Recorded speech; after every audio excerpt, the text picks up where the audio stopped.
नमस्कार, आप देख रहे हैं तेज भारत नेटवर्क। मैं हूं आपके साथ संतरी से। आइए शुरू करते हैं आज की टॉप 30 फटाफट।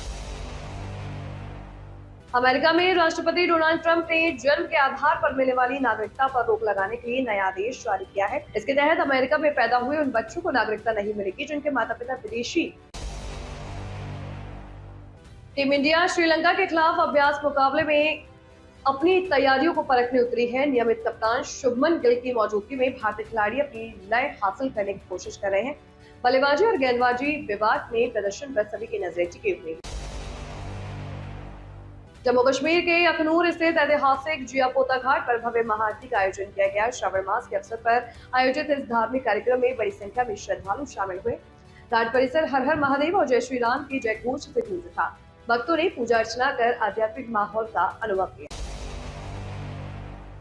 पंजाब का प्रसिद्ध लोक नृत्य गिद्दा अपनी अनोखी परंपरा और संस्कृति के लिए जाना जाता है। इसकी शुरुआत बिना किसी वाद्य यंत्र के सिर्फ तालियों की गूंज और पारंपरिक बोलियों के साथ हुई थी। समय के साथ इसमें ढोलक और लोकगीत जुड़े। गिद्दा आज भी पंजाबी महिलाओं की खुशी, उत्साह और लोक विरासत का प्रतीक है। उत्तर प्रदेश के प्रतापगढ़ में मकान गिरने की घटना से ग्रामीणों में दहशत फैल गई। धमाके जैसी आवाज सुनकर लोग सहम गए। 17 वर्षीय रजौला ने घटना का दर्द बयां करते हुए बताया कि ऐसा लगा जैसे ब्रिज फट रहा पड़ा। हादसे के बाद राहत और बचाव कार्य शुरू किया गया।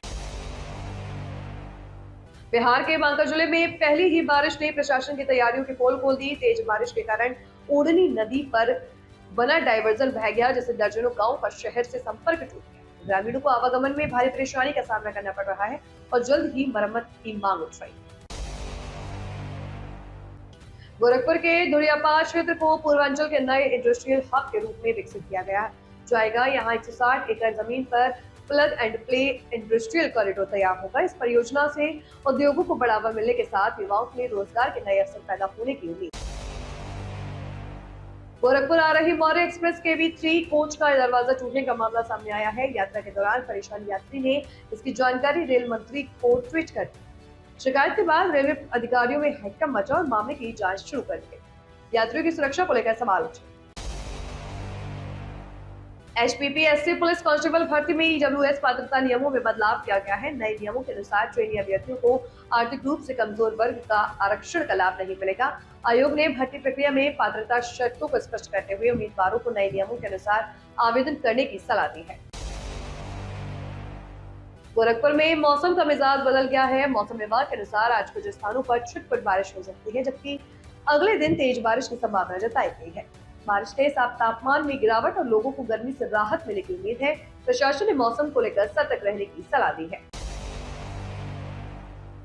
BOI क्रेडिट ऑफिसर परीक्षा 2026 का एडमिट कार्ड जारी कर दिया गया है। उम्मीदवार अब बैंक ऑफ इंडिया की आधिकारिक वेबसाइट पर जाकर अपना हॉल टिकट डाउनलोड कर सकते हैं। परीक्षा में शामिल होने वाले अभ्यर्थियों को एडमिट कार्ड के साथ जरूरी दस्तावेज लेकर पहुंचना होगा। डाउनलोड प्रक्रिया ऑनलाइन उपलब्ध कराई गई। झारखंड के हजारीबाग में दीवार गिरने के बाद जमीन से पुराना खजाना मिलने का मामला सामने आया। मलबा हटाने के दौरान चांदी के सिक्कों से भरा घड़ा मिला, जिसे देखकर लोग हैरान रह गए। सूचना के बाद प्रशासन को जानकारी दी गई और सिक्कों की जांच की जा रही है। पाकिस्तान में राजनीतिक और क्षेत्रीय तनाव बढ़ता नजर आ रहा है। बलूचिस्तान और खैबर पख्तूनख्वा में असंतोष के चलते शहबाज शरीफ सरकार की मुश्किलें बढ़ी हैं। अलगाववादी गतिविधियों और विरोध प्रदर्शनों ने सरकार के सामने नई चुनौतियां खड़ी कर दी हैं। देश की राजनीतिक स्थिति पर लगातार नजर रखी जा रही है। हावड़ा गया एक्सप्रेस में शराब तस्करी का मामला सामने आया है। ट्रेन की बोगी में बनाए गए गुप्त तहखाने से 40 कैन बियर बरामद की गई है। जांच के दौरान तस्करी का खुलासा हुआ। रेलवे और सुरक्षा एजेंसियों ने कार्रवाई करते हुए मामले की जांच शुरू कर दी है और तस्करों की तलाश जारी है। मध्य प्रदेश में कार की EMI से बचने के लिए रिश्तों को शर्मसार करने वाला मामला सामने आया है। आरोप है कि दामाद ने ससुर को जहर देकर जान ले ली और शव को कार की डिक्की में रखकर घूमता रहा। पुलिस ने मामले में कार्रवाई करते हुए जांच शुरू कर दी। आय से अधिक संपत्ति मामले में सहरसा के DPO अजीत अमर पर कार्रवाई तेज हो गई है। आर्थिक अपराध इकाई ने उनके 4 ठिकानों पर छापे मारे। जांच एजेंसी ने संपत्ति और दस्तावेजों की जांच शुरू कर दी है। मामले में आगे की कार्रवाई जांच पूरी होने के बाद ही की जाएगी। अगर आपको अपने आधार के गलत इस्तेमाल का शक है तो आप इसकी पूरी ऑथेंटिकेशन हिस्ट्री ऑनलाइन चेक कर सकते हैं। UIDAI की वेबसाइट से यह जानकारी मिल जाती है कि आधार कब और कहां इस्तेमाल हुआ। सुरक्षा के लिए आधार को लॉक करने की सुविधा भी उपलब्ध है। झारखंड हाईकोर्ट ने सब इंस्पेक्टर प्रणोद दत्ती और ACB जांच में देरी को लेकर सख्ती दिखाई है। कोर्ट ने गृह विभाग को मामले में आवश्यक कदम उठाने के निर्देश दिए हैं। लंबे समय से लंबित मामलों पर नाराजगी जताते हुए अदालत ने जल्द कार्रवाई और स्थिति स्पष्ट करने को कहा। पहाड़ों में हो रही भारी बारिश का असर हरिद्वार में दिखाई दे रहा है। गंगा नदी का जलस्तर चेतावनी स्तर से ऊपर पहुंच गया है, जिससे लक्सर और खानपुर क्षेत्रों में बाढ़ का खतरा बढ़ गया है। प्रशासन ने सतर्कता बढ़ाते हुए लोगों से सावधानी बरतने की अपील की है। हरियाणा के करनाल में बीरू वाल्मीकि हत्याकांड के आरोपियों के खिलाफ पुलिस कार्रवाई की खबर सामने आई है। घटना के बाद परिवार ने आरोपियों पर सख्त कार्रवाई की मांग की थी। पुलिस के अनुसार मामले की आगे की जांच जारी है और पूरे घटनाक्रम की जानकारी जुटाई जा रही है। LIC के शेयरों में तिमाही नतीजों के बाद तेजी देखने को मिली है। कंपनी के मजबूत प्रदर्शन से निवेशकों का भरोसा बढ़ा है और शेयर करीब 390 रुपए के स्तर पर पहुंच गया। बिहार के दीपक कुमार ने अपनी अनोखी रिवर्सिबल भागलपुरी सिल्क साड़ी से राष्ट्रीय स्तर पर पहचान बनाई है। The secret credits of Vikramshila theme पर तैयार इस साड़ी ने देश के 80 डिजाइनरों को पीछे छोड़ते हुए पहला स्थान हासिल किया है। उनकी यह रचना बिहार की कला और विरासत को दर्शाती है। बिहार के भागलपुर में फर्जी DSP बनकर नौकरी दिलाने के नाम पर ठगी का मामला सामने आया है। आरोपी ने एक युवक से 90,000 रुपए ठग लिए हैं। पुलिस की कार्रवाई के डर से आरोपी ने 52,000 रुपए वापस कर दिए। मामले में जांच जारी है और आरोपी पर कार्रवाई की तैयारी की जा रही है। अभिनेता और सांसद शत्रुघ्न सिन्हा ने प्रशांत किशोर की तारीफ करते हुए उन्हें बिहार के लिए आशा की किरण बताया है। तेजस्वी यादव ने तुलना किए जाने पर उन्होंने प्रतिक्रिया देने से इनकार करते हुए खामोश कहा। उनके बयान के बाद बिहार की सियासत में चर्चा तेज हो गई है।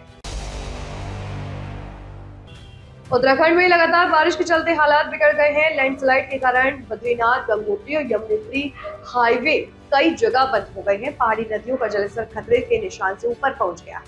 प्रशासन ने यात्रियों और स्थानीय लोगों से सतर्क रहने की अपील की है।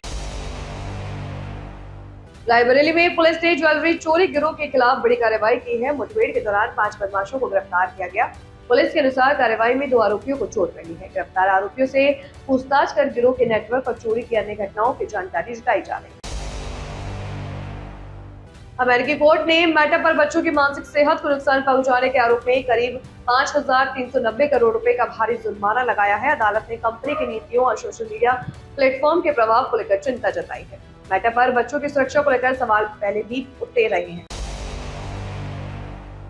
भारतीय शेयर बाजार में कारोबारी सप्ताह की शुरुआत कमजोरी के साथ हुई। सेंसेक्स करीब 350 अंक गिरावट के साथ खुला है, जबकि निफ्टी 24,600 के स्तर से नीचे आ गया।